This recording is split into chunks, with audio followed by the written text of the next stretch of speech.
Bagi siapa-siapa yang memang tengah nak cari rumah landed dekat Shah Alam ni, abang nak review satu projek terbaru. Yang ini design layout dia bapak punya besar.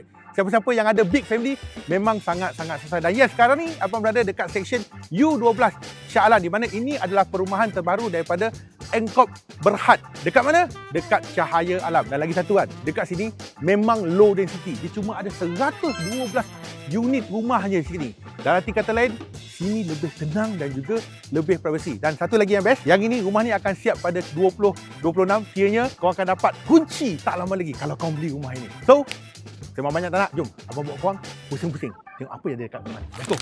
Nama projek ni adalah Tilia. Yang ini sebenarnya adalah individual title tau. Yang size dia 24x80.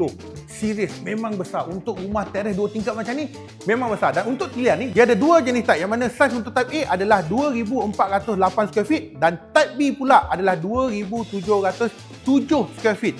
Dan untuk rumah yang abang tengah tour ini adalah type A. Kau boleh tengoklah dekat ruang tamu ni, memang luas. Dan sebenarnya, dia connected tau dengan ruang makan. Yang ni sesuai lah untuk korang yang dah ada berkeluarga besar, ataupun kalau nak ajak kawan-kawan datang ke rumah, tak adalah nampak sempit sangat. Dan selain daripada tu, dia juga ada unit corner lot. Yang best kan, dekat unit corner lot ni siap ada swimming pool dekat tepi rumah. Tapi sekarang ni abang dimaklumkan dia cuma tinggal satu unit saja corner lot yang ada swimming pool. Macam kau nak tak? Kalau tak nak, abang ambil. Satu lagi yang best, rumah ni sebenarnya dia tak direct dengan dapur tau. Sebab apa? Sebab dia dah ada pembahagi dekat sini antara dapur dan juga ruang tamu. So kiranya kita sebagai owner rumah ada privacy dekat sini.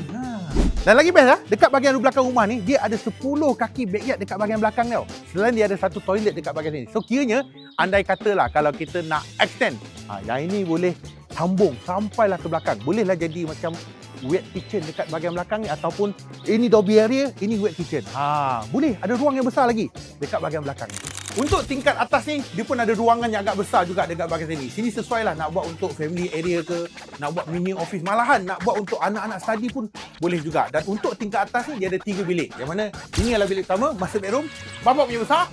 Bilik kedua, bilik ketiga dan bilik keempat dekat tingkat bawah. Dan township dekat sini nak akses pun mudah. Sebab apa? Sebab dia berdekatan dengan sekolah, universiti, shopping mall, hospital, dan juga dia berdekatan dengan ICT, Shah Alam, City Mall dan juga Eco Arden Lab. Sama jugalah. Nak akses highway pun memang banyak.